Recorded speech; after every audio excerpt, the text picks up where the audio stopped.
everyone, welcome back to my channel Maths Wale NK Sir. In today's session we are going to learn graphical method of solution of pair of linear equations.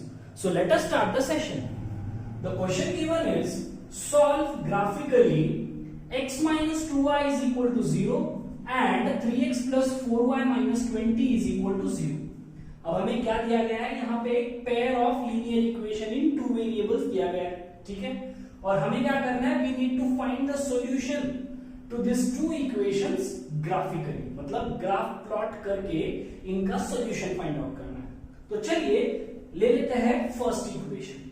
Now x minus 2y is equal to 0 is a linear equation in two variables। और हमने क्या study किया है इसके बारे में, the graph of linear equation in two variables is a straight line, ठीक है। अब straight line ड्रॉ करने के लिए हमें क्या रिक्वायर्ड है, पॉइंट्स।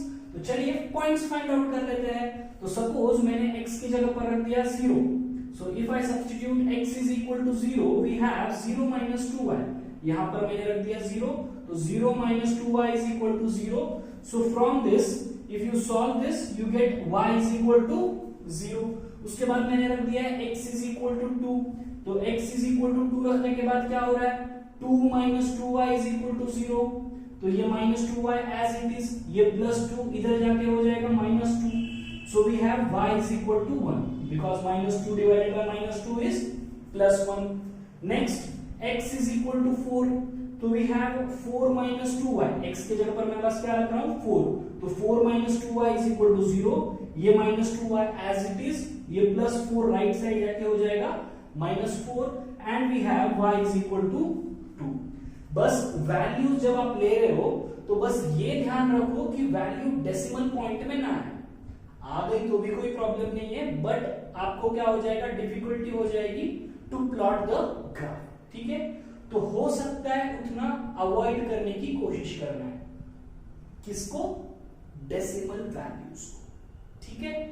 सो मैंने क्या कर दिया है, इस इक्वेशन के जो भी हमें पॉइंट्स मिल गए हैं वो मैंने टैबुलर फॉर्मेट में यहां पर रख दिए हैं। सो जब x की वैल्यू 0 है उस टाइम पर y की वैल्यू कितनी है, 0। Next x2 y1 x2 y1 and x4 y2। Next we try for the second equation, मतलब 3x plus 4y minus 20 is equal to 0। अब ये है हमारा इक्वेशन नंबर 2। अब इस इक्वेशन में मैं रख देता हूं x is equal to 0, तो जब मैं x की वैल्यू 0 रख दूंगा तो ये हो जाएगा 3 multiplied by 0 plus 4y is minus 20 is equal to 0, तो 3 into 0 is 0, ये 4y minus 20 as it is, ये 4y as it is, ये minus 20 राइट साइड जाके क्या हो जाएगा, plus 20। so we have y is equal to 5, 20 divided by 4 मतलब क्या हो गया, y की वैल्यू हो गई 5।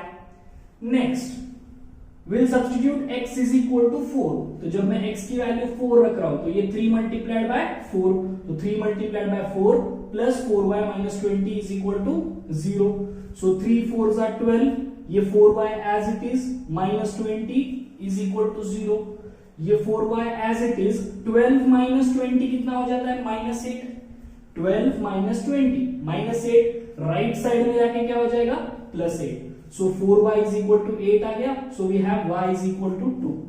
next suppose we substitute y is equal to minus 1, अगर मैंने y की वैल्यू minus 1 रख दी तो यहाँ पे ये 3x as it is plus 4 into y के जगह पर क्या रखना है, minus 1 minus 20 is equal to 0, so 3x 4 multiplied by minus 1 is minus 4 minus 20 is equal to 0, so we have 3x is equal to plus 24। कैसे आया, minus 4 minus 20 is minus 24, minus 24 right side जाके क्या हो जाएगा, plus 24, so we have x is equal to 8, ठीक है। अब इस इक्वेशन के भी जो भी पॉइंट्स आ रहे हैं मैंने टैबुलर फॉर्मेट में रख दिए हैं।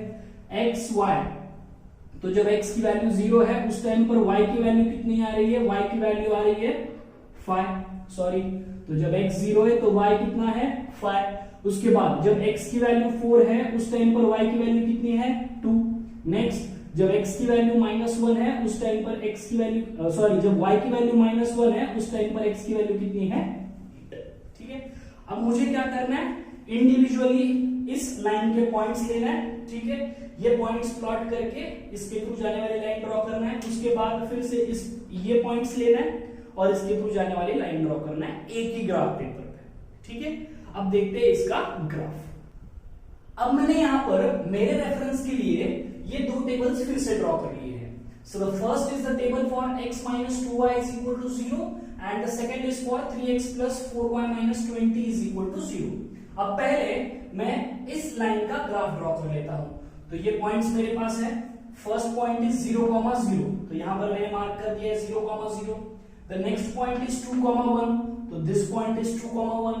द नेक्स्ट पॉइंट इज 4,2, तो यहां पर मैंने मार्क कर दिया है 4,2 और फिर इनको एक स्ट्रेट लाइन से कनेक्ट कर दिया है because we know that the graph of linear equation in two variables is a straight line.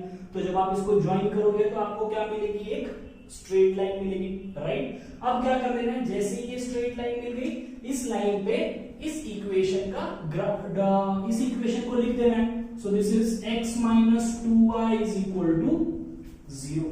ठीक है, next will plot for this that is 3x plus 4y minus 20 is equal to 0। तो पहला point है 0,5, तो यहां पर मैंने mark कर दिया है 0,5। द नेक्स्ट पॉइंट इज 4,2, तो ये मैंने मार्क कर दिया है 4,2।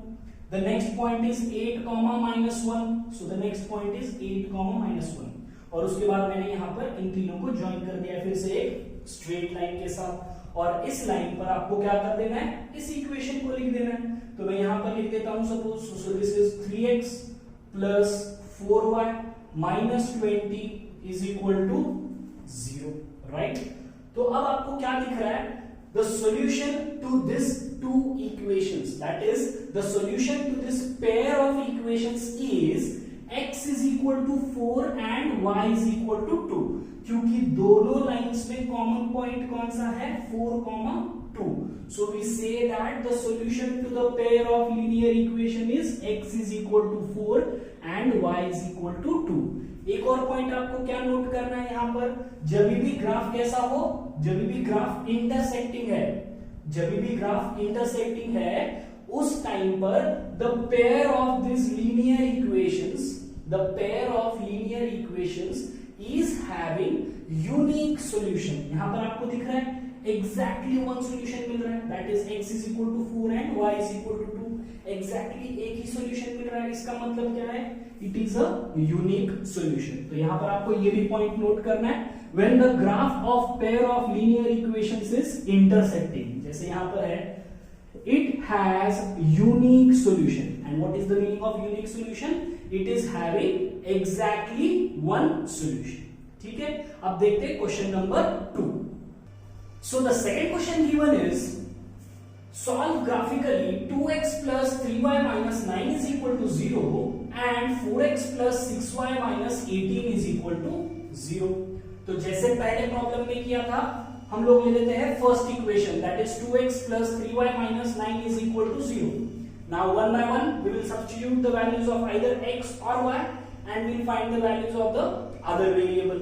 तो अगर मैंने x की वैल्यू 0 रख दी तो ये क्या हो जाएगा, 2 multiplied by 0 plus 3y minus 9 is equal to 0। तो 2 into 0 is 0, 3y as it is minus 9 is equal to 0। So we have 3y is equal to 9, right? So we have y is equal to 3, क्योंकि 9 divided by 3 becomes 3, तो y की value आ गई 3। ठीक है, next will substitute x is equal to 3। तो अगर मैंने यहाँ पर x की वैल्यू 3 रख दी तो ये क्या हो जाएगा, 2 multiplied by 3। तो यहाँ पर मैंने लिख दिया है 2 multiplied by 3 plus 3y minus 9 is equal to 0। 2 3s are 6 plus 3y minus 9 is equal to 0। So 3y as it is। अब ये 6 minus 9 क्या हो जाएगा, -3। -3 राइट साइड जाके क्या हो जाएगा, +3। So we have y is equal to 1। 3 by 3 कितना हो जाता है, 1। Next will substitute x is equal to 6। तो अगर मैं x की वैल्यू 6 रख दूं तो ये क्या हो जाएगा, 2 multiplied by 6। तो ये मैंने लिख दिया 2 multiplied by 6 plus 3y minus 9 is equal to 0। तो 2 6 are 12। ये 3y as it is minus 9 is equal to 0।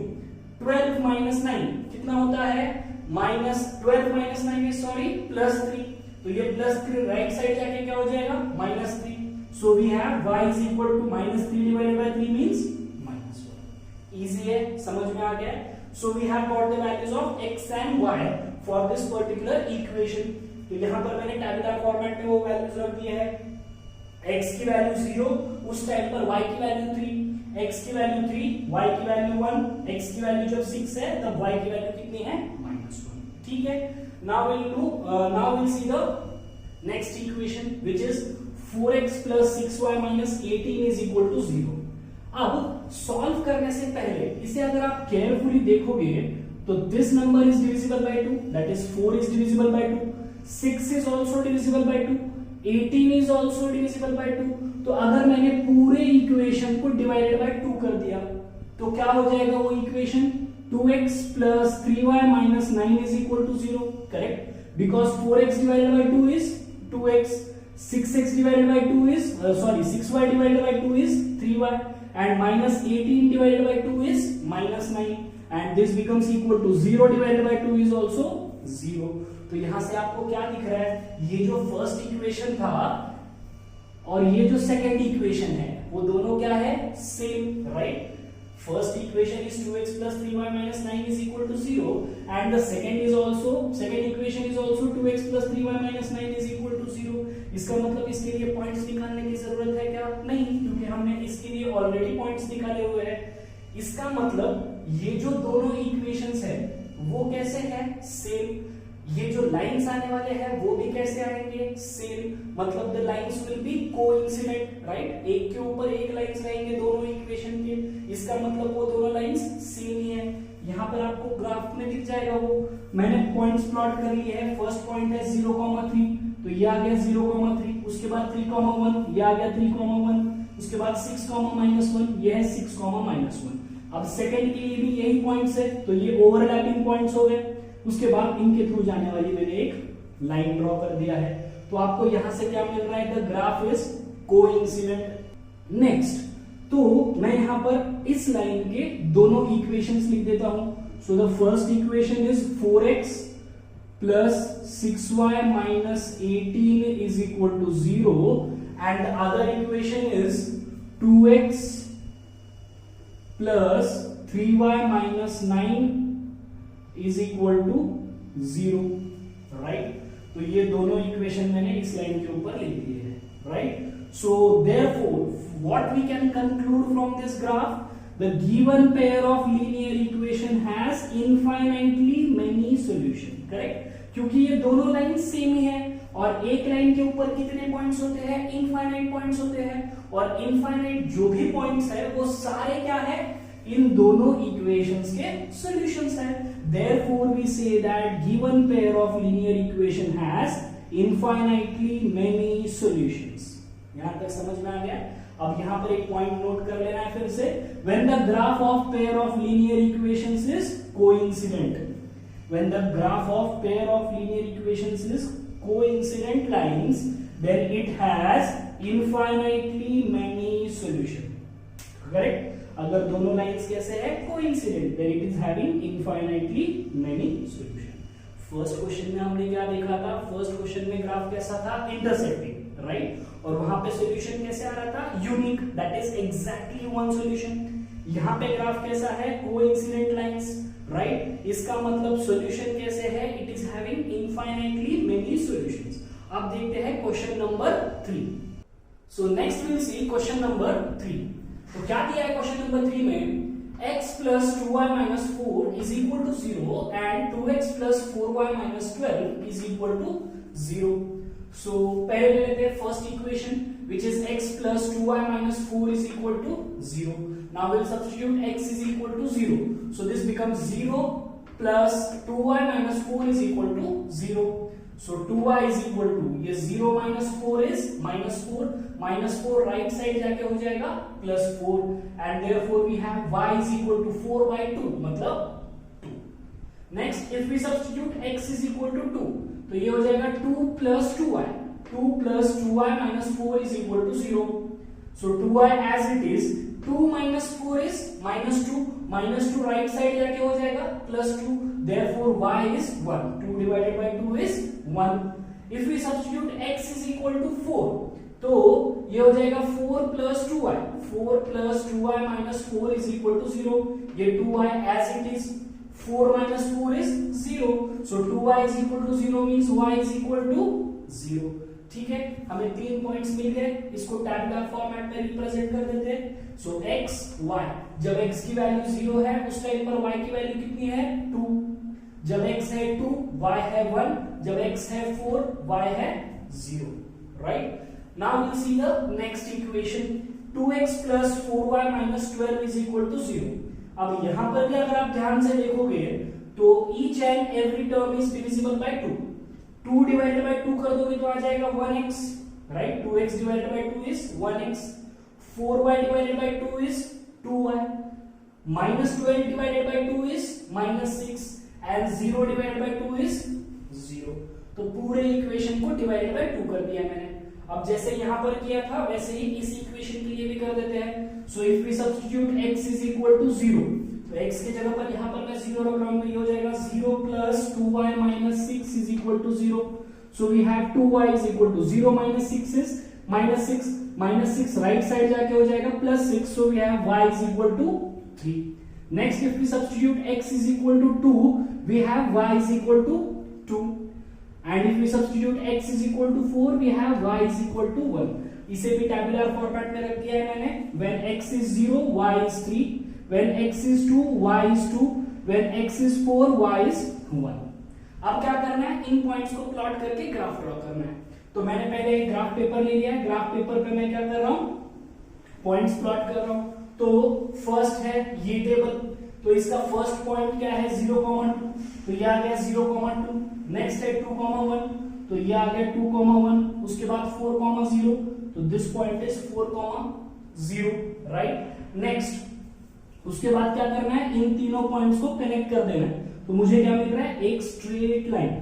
Right, next ये पॉइंट्स प्लॉट कर लेते हैं. सो द फर्स्ट पॉइंट इज 0,3, ये पॉइंट प्लॉट कर दिया. उसके बाद 2,2, ये है 2,2.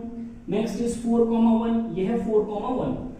फिर से क्या करना है, इन तीनों पॉइंट्स को ज्वाइन कर लेना है. तो मुझे क्या मिल रहा है, एक और लाइन मिल रही है यहाँ पे. So this line is for the equation 2x plus 4y minus 12 is equal to 0, and the first one is for x plus 2y minus 4 is equal to 0. So first one is for x plus 2y minus 4 is equal to 0. दोनों lines पे मैंने उनके equations लिख दिए हैं. तो यहां से आप क्या ऑब्जर्व कर सकते हो कि दोनों में कोई कॉमन पॉइंट है क्या, नहीं है. राइट, दोनों में कोई कॉमन पॉइंट है क्या, नहीं है. इसका मतलब the given pair of equation has no solution. दोनों में कोई कॉमन पॉइंट है क्या, नहीं है. Therefore the given pair of equation has no solution. Right, अब इसको मैं लिख लेता हूं. तो यहां पे मैंने फाइनल कंक्लूजन लिख लिया है. So the given pair of equation has no solution. Right, और एक और इंपॉर्टेंट पॉइंट यहां पर क्या नोट करना है, when the graph of pair of linear equations is parallel. यहां पर आपको दिख रहा है कि दोनों लाइंस कैसे हैं, पैरेलल है. It has no solution. तो ग्राफ कैसा होगा, जब ग्राफ कैसा होगा, टू पैरेलल लाइंस होंगे, उस टाइम पर इट हैज नो सॉल्यूशन. ठीक है, अब जो भी हमने 3 प्रॉब्लम्स देखे हैं उसको हम लोग समराइज कर लेते हैं. So this is the summary of the first 3 problems what we have discussed. तो यहां पर हमने फर्स्ट क्वेश्चन क्या देखा था, x minus 2y is equal to 0 and 3x plus 4y minus 20 is equal to 0. इस फर्स्ट प्रॉब्लम के लिए हमारा ग्राफ कैसा था, intersecting lines, and we concluded that it is having a unique solution. Correct? अब ये जो intersecting lines है, it is the graphical representation. Correct? And जो हमें solution मिल रहा था, right? It is called as unique solution and it is said to be algebraic interpretation of that particular pair of equations. उसे क्या बोलते हैं? It is called as algebraic interpretation of the pair of equations. So what is the algebraic interpretation of this pair of equations? It is a unique solution. ठीक है? Next question, 2x plus 3y minus 9 is equal to 0 and 4x plus 6y minus 18 is equal to 0. अब इस pair of equations के लिए graph कैसा आ रहा था? Coincident lines, and we concluded that it is having infinitely many solutions. And the third question was x plus 2y minus 4 is equal to 0 and 2x plus 4y minus 12 is equal to 0. और इस pair of equations का graph कैसा आ रहा था? Parallel lines, and we concluded that it is having no solution. इसका मतलब इस पेयर ऑफ इक्वेशंस के लिए अलजेब्रिक इंटरप्रिटेशन क्या है? It is having no solution, right. अब यहां पर मैंने ये एक कॉलम ऐड किया हुआ है, तो इसे भी समझ लेते हैं. अब सपोज मैंने कंसीडर किया है फर्स्ट क्वेश्चन, तो फर्स्ट क्वेश्चन में क्या था? x minus 2y is equal to 0 and 3x plus 4y minus 20 is equal to 0.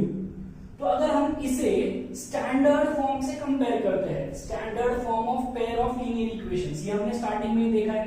It is a1x plus b1y plus c1 is equal to 0 and a2x plus b2y plus c2 is equal to 0. तो अगर आप इन दो equations को, equation 1 and equation 2 को इन दो equations के साथ compare करते हो, तो what you will get? You will get the value of a1 as, suppose इस फर्स्ट इक्वेशन को मैं कंपेयर कर रहा हूं a1x plus b1y plus c1 is equal to 0 के साथ, तो you will have a1 is equal to x का कोएफिशिएंट a1 होता है, तो इट इज 1, तो a1 की वैल्यू आ गई 1. उसके बाद b1 की वैल्यू क्या होगी? b1 की वैल्यू क्या होगी? y का कोएफिशिएंट. b1 क्या है? y का कोएफिशिएंट. तो y का कोएफिशिएंट यहां पर कितना है? -2 and c1 will be equal to, यहां पे कोई कांस्टेंट टर्म प्रेजेंट है क्या? नहीं है, so we have c1 as 0. Next will compare this equation number 2 with a2x plus b2y plus c2 is equal to 0. So from this we have a2 is equal to, a2 की value क्या हो जाएगी? x का coefficient 3. यहां पर x का coefficient a2 है, इसका मतलब a2 की वैल्यू क्या हो गई? 3. Next b2 will be equal to, b2 क्या है? y का कोएफिशिएंट, यहां पर आप देख सकते हो, तो y का कोएफिशिएंट क्या है? +4. Next c2 will be equal to, c2 की वैल्यू क्या हो जाएगी? यहां पर क्या है कांस्टेंट टर्म? -20, राइट. तो मुझे मिल गया है a1 b1 c1 a2 b2 c2. अब मैं क्या कर रहा हूं? इनका रेशियो फाइंड आउट कर रहा हूं. So the first ratio that is a1 by a2 will be equal to 1/3, right. And b1 by b2, b1 upon b2 is equal to -2/4, means this is equal to -1/2, and c1 upon c2 and this is equal to 0/20 means 0. तो यहां से मैं क्या conclude कर सकता हूं? That a1 upon a2 is not equal to b1 upon b2. a1 upon a2 की value कितनी है? 1/3. b1 upon b2 कितना है? -1/2. तो these two ratios are not equal. ठीक है. अब यहां से एक और कंक्लूजन क्या बनाना है? If a1 upon a2 is not equal to b1 upon b2, ठीक है, अगर आपके पास ये दो इक्वेशंस दिए हैं और आपने क्या किया है? उनका रेशियो फाइंड आउट कर लिया है, that is a1 upon a2 b1 upon b2 and c1 upon c2, और आपको क्या मिल रहा है? a1 upon a2 is not equal to b1 upon b2, then we can say that the graph of the pair of equations is intersecting lines and the algebraic interpretation is it is having a unique solution. ठीक है, graph बिना draw किए भी मैं ये दो conclusions निकाल रहा हूं. केयरफुली सुनना है कैसे. मुझे क्या करना होगा? जो भी प्रॉब्लम दिया है, सपोज ये क्वेश्चन हमें दिया गया है, ये क्वेश्चन दिया गया है, तो यहां से मुझे पहले क्या कैलकुलेट करना है? a1 b1 c1 a2 b2 c2, और उसके बाद मुझे क्या करना है? इनका रेशियोस इनके रेशियोस फाइंड आउट कर लेना है, that is a1 upon a2 b1 upon b2 c1 upon c2. If a1 upon a2 is not equal to b1 upon b2, we say that the graph will be intersecting lines and the algebraic interpretation, that is it will be having a unique solution. समझ में आ गया? अब मैं second question को directly ले लेता हूं. तो ये है सेकंड क्वेश्चन. तो इस केस में अगर आप रेशियो फाइंड आउट करोगे तो तीनों रेशियोज कैसे आ जाएंगे? Equal. That is a1 upon a2 will be equal to b1 upon b2 will be equal to c1 upon c2. आप ऐसे ही इसे भी क्रॉस चेक कर सकते हो, मतलब a1 a2 b1 b2 c1 c2 इन सब की वैल्यू निकालना है और आपको रेशियोज देखना है उसके. तो सेकंड केस में क्या हो जाएगा? This three ratios will be equal and if the three ratios are equal, we can say that the graph will be coincident lines and it will be having infinitely many solutions. ठीक है, वैसे ही third case में अगर आप ratios निकालोगे तो आपको ये कंडीशन मिलेगी, that is a1 upon a2 is equal to b1 upon b2 is not equal to c1 upon c2. ठीक है, a1 upon a2 is equal to b1 upon b2 is not equal to c1 upon c2. And अगर आपको ये condition मिल रही है, इसका मतलब graph कैसा होना चाहिए, पैरेलल लाइंस. एंड अगर पैरेलल लाइंस है, इसी का मतलब क्या होता है, it is having no solution. समझ में आ गया? इसका मतलब अगर आपके पास गिवन पेयर ऑफ इक्वेशन है तो बस आप रेशियोज निकालकर a1 upon a2, b1 upon b2, c1 upon c2, ये रेशियोज निकालकर भी आप बता सकते हो. क्या बता सकते हो? नंबर 1 उसका ग्राफिकल रिप्रेजेंटेशन एंड नंबर 2 उसका अलजेब्रिक इंटरप्रिटेशन. समझ में आ गया यहां तक? अब और दो पॉइंट्स इंपॉर्टेंट हम देखते हैं.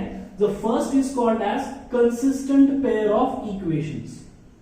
The first is called as consistent pair of equations.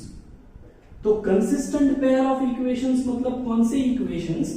The pair of equations having solution, right? जिसे solution है या फिर जिसका solution exist करता हो, it is called as consistent pair of equation. जिसे solution है, it is called as consistent pair of equations. And जिसको solution नहीं है, which is having, जिसको solution नहीं है, it is called inconsistent. It is called inconsistent pair of equation. ठीक है, फिर से रिपीट कर रहा हूं, अगर पेयर ऑफ इक्वेशंस को सॉल्यूशन एग्जिस्ट करता है, then we say that it is consistent pair of equation. और अगर उसे सॉल्यूशन नहीं है, इसका मतलब इट इज कॉल्ड इनकंसिस्टेंट. ठीक है, इसका मतलब अगर आप ये पहले तीन केसेस कंसीडर करोगे तो सॉल्यूशन किसे किसे एग्जिस्ट करता है. फर्स्ट केस में यूनिक सॉल्यूशन है, इसका मतलब सॉल्यूशन है. उसके बाद सेकंड केस में जहां पर इनफाइनाइटली मेनी सॉल्यूशंस है, तो इन दोनों केसेस में हम लोग क्या बोल सकते हैं, it is consistent pair of equations. These two form consistent pair of equations. और अगर आप थर्ड केस देखोगे तो थर्ड केस में क्या है, it is having no solution. और अगर सॉल्यूशन नहीं है, इसका मतलब this pair of equations is inconsistent pair of equation. This pair of equations is inconsistent pair of equations because it is having no solution. समझ में आ गया? इन दोनों क्वेश्चंस में सॉल्यूशन है, इसलिए इन दोनों पेयर ऑफ इक्वेशंस को हम लोग क्या बोलेंगे, कंसिस्टेंट पेयर ऑफ इक्वेशंस. और यहां पर सॉल्यूशन नहीं है, इसीलिए हम इसे बोलेंगे इनकंसिस्टेंट पेयर ऑफ इक्वेशंस. यहां तक समझ में आ गया है? और एक और मोस्ट इंपॉर्टेंट पॉइंट, इन दोनों के केस, इन दोनों के कंपैरिजन में, अब दोनों भी कंसिस्टेंट है, राइट? मैंने क्या बताया, ये दोनों भी कंसिस्टेंट है क्योंकि इन दोनों को भी सॉल्यूशन है. लेकिन अगर आप सेकंड केस देखोगे, that is infinitely many solutions, तो ये दोनों इक्वेशंस कैसे हैं? दोनों इक्वेशंस सेम ही है, इसीलिए उनको इनफाइनाइटली मेनी सॉल्यूशंस है, राइट? इसका मतलब दोनों के सॉल्यूशंस जो है वो एक दूसरे के ऊपर डिपेंडेंट भी है, ऐसे भी मैं बोल सकता हूं, राइट? फिर से रिपीट कर रहा हूं, इन दोनों के सॉल्यूशन सेम ही है. इसका मतलब मैं ऐसे भी बोल सकता हूं कि दोनों के जो सॉल्यूशंस है, इन दोनों इक्वेशंस के जो सॉल्यूशंस है वो कैसे है, एक दूसरे के ऊपर डिपेंडेंट भी है. तो this pair of equations where we get infinitely many solutions is called as consistent and dependent. मतलब इसे हम क्या बोलेंगे, this pair of equation. consistent तो है ही, यहां पर एक और important point क्या है, it is also dependent. They are also said to be dependent pair of equations, right? तो ये क्या हो जाएगा, फर्स्ट केस में जहां पर सिर्फ यूनिक आ रहा है, it is consistent pair of equation. And second case जहां पर इनफाइनाइटली मेनी सॉल्यूशंस आ रहे हैं, वहां पर हम उसे क्या बोलेंगे, वहां पर हम उसे क्या बोलेंगे, consistent and dependent, consistent and dependent pair of equation. समझ में आ गया है? अगर आपको कोई भी प्रॉब्लम हो तो थोड़ा सा रिवाइंड करके देख लेना है। अगर फिर भी डाउट आ रहा है तो please feel free to contact me. Thank you.